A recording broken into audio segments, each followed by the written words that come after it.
नमस्कार बंधुगण मो नाम सुनीता मोर बयस 25 वर्ष एवं मु बहुत सुंदर देखा जाउथिली। मो विवाह को 5 वर्ष होईगला एवं मो स्वामी काम पई विदेश रे रहुथिले एवं मोर बंधु माने सेमानंक स्वामींक सहित बहुत खुशी थिले। विवाहर 1 मास परे मो स्वामी मते छाड़ी विदेश चली गले। मु तांकु अनेक थर फोन कली किंतु से आसीबाकू प्रस्तुत नथिले। मो स्वामी जने बड़ व्यवसायी थिले। तांकर आय भल थिला किंतु मु तांको बिना रहिबाकू पसंद करू नथिली। मो सासु एवं ससुरंकर प्रेम विवाह होइथिला। संध्या हेबा मात्रे उभय तांको रूम को जाई खेल खेलुथिले। सेमानंकू देखि मोर इच्छा मध्य बढ़िबाकू लागिला। मो स्वामी वर्षरे थरे घर को आसुथिले एवं जेतेबेले से फेरी जाउथिले मोते बहुत दुख लागुथिला। मु तांकू मोते विदेश नहीं जिबा पई जिद करुथिली किंतु से कहुथिले जे तांको अवस्था एबे भल नाही। ए सबु सुनी मु चुप होई जाउथिली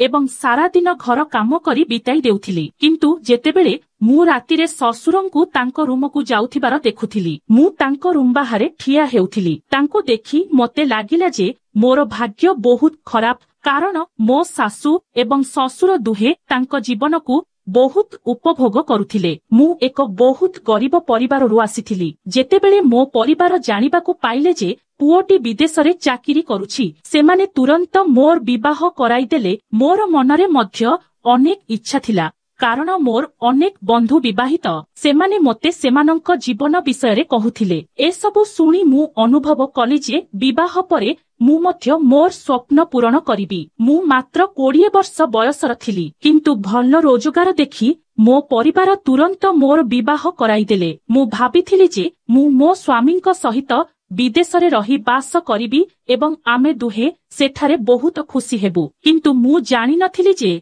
मोर भाग्य एक भिन्न कहानी लेखिबो। विवाह परे मु मो ससुर घर को आसिली। विवाह रातिरे मो स्वामी तांकर समस्त इच्छा पूरण कले किंतु मोर इच्छा अपूर्ण रहीगला। मु अनुभव कली जे मु जीवनर सबुठारु बड़ खुशी पाइछि। मु भाबुथिली जे विदेश जाई मु छोट पोशाक पिंधि मो स्वामी को मो आडको आकर्षित करिबी कारण मु मात्र 20 वर्ष बयसर एवं शारीरिक भावरे बहुत आकर्षणीय थिली। मो स्वामी सारा राती मोर इच्छा पूर्ण कले किंतु सकाळे से मते विदेश जिबार खबर देले। जिबा समय रे से कहिले निजर जत्न नेब। मु तुमको 2-3 मास परे फोन करिबी बोली कहिले। एबे मु धीरे धीरे घर कामरे व्यस्त होई गली। रातिरे मो सासु एवं ससुरंक कथाबार्ता सुनी मु मध्य भाबुथिली जे मो स्वामी मध्य मो सहित थांते कि से मते भल पांते। तापरे किछि दिन परे मो सासु तांको माँ घर को गले कारण तांको भाईर पुअर विवाह थिला। सेही दिन मो ससुर कोनोसी कामरे बाहर को जाइथिले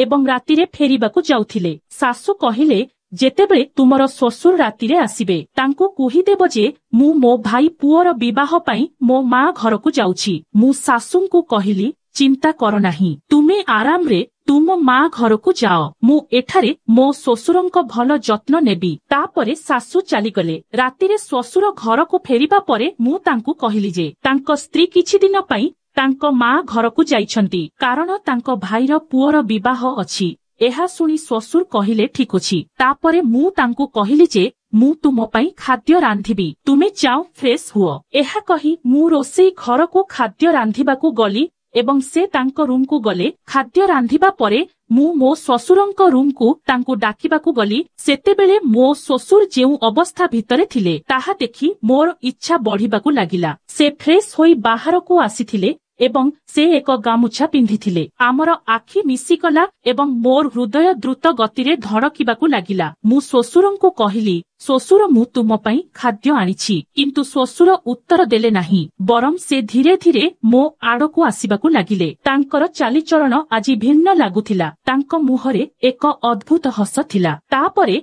से मो पाखकू आसिले एवं खाद्य प्लेट नेबा समयरे से मो हाथकू स्पर्श कले। तांको स्पर्शरे मो शरीर रे सिहरण खेलीगला। मोर भावना एबे बढ़िबारे लागिथिला। मु मोर भावना को नियंत्रण करी संगे संगे रोसेई घर को गली। मु रोसेई घर को जाई सफा करिबाकू लागिली। हठात ससुर पछरु आसी मो पछरे ठिया हेले। मु बुली पड़िबा परे मु तांको सहित धक्का होई गली। मोते देखि ससुर कहिले बोहू देखिकी जिबा आसिबा कर। तापरे ससुर मते धरी पकाइले। सेइठू मु भाबिली जे ବହୁତ ଦିନ ପରେ ଜଣେ ଲୋକ ମତେ ଛୁଇଁଥିଲେ। ଆଜି ଶ୍ୱଶୁରଙ୍କ ଉଦ୍ଦେଶ୍ୟ ଅନ୍ୟ କିଛି ପରି ମନେ ହେଉଥିଲା। ତାପରେ ସେ କହିଲେ, ବୋହୂ, ତୁମେ ନିଜ ପାଇଁ କିଛି ସମୟ ନେବା ଉଚିତ। ମୁଁ କହିଲି, ବାପା, ମୁଁ ନିଜ ପାଇଁ ବହୁତ ସମୟ ନାହିଁ, କିନ୍ତୁ ମୋତେ ସମୟ ଦେବା ପାଇଁ କେହି ନାହାନ୍ତି। ଏହା ଶୁଣି ଶ୍ୱଶୁର କହିଲେ, ବୋହୂ, ତୁମେ କଣ କହୁଛ?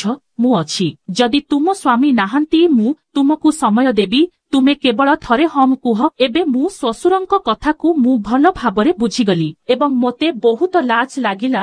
ମୋର ହୃଦୟର ସ୍ପନ୍ଦନ ଦ୍ରୁତ ଗତିରେ ଧୁକ୍ ହେବାକୁ ଲାଗିଲା। ମୁଁ କହିଲି, ବାପା, ତୁମେ ଏ କଣ କହୁଛ?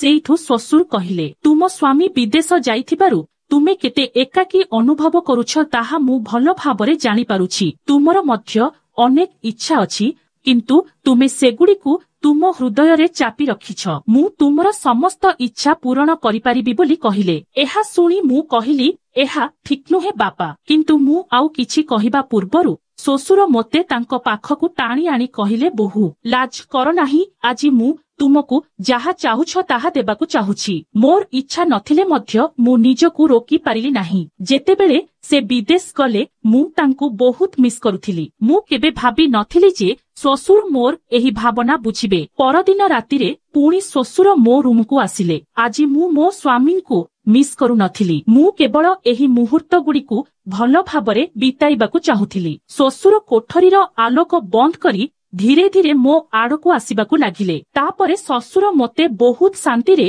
ଆଉସିବା ଆରମ୍ଭ କଲେ ଏବଂ ମୁଁ ବହୁତ ଖୁସିର ସହିତ ଉପଭୋଗ କରୁଥିଲି। ତାପରେ ଶ୍ୱଶୁର ମୋତେ ପ୍ରାୟ ଅଧଘଣ୍ଟା ପର୍ଯ୍ୟନ୍ତ ମଜା କରିବା ପରେ ମୁଁ ପୁରା ଅସମ୍ଭାଳ ହୋଇଗଲି। ଏମିତି ଆମେ ଦୁହେଁ ଗୋଟିଏ ଘରେ ମଜା କରୁଥିବା ସମୟରେ ହଠାତ୍ ମୁଁ ମୋ ସ୍ୱାମୀଙ୍କ ସ୍ୱର ଶୁଣିଲି। ଏହା ଶୁଣି ମୁଁ ତୁରନ୍ତ ଶ୍ୱଶୁରଙ୍କୁ ଠେଲିଦେଇ ବାହାରକୁ ଆସିଲି। ବାହାରେ ଦେଖିଲି ମୋ ସ୍ୱାମୀ କବାଟ ପାଖରେ ଠିଆ ହୋଇଛନ୍ତି। ତାଙ୍କ ମୁହଁ କ୍ରୋଧରେ ଲାଲ ହୋଇଯାଇଥିଲା। ତାପରେ ଯାହା ଘଟିଲା ଦେଖିବା ପାଇଁ କମେଣ୍ଟ କରନ୍ତୁ।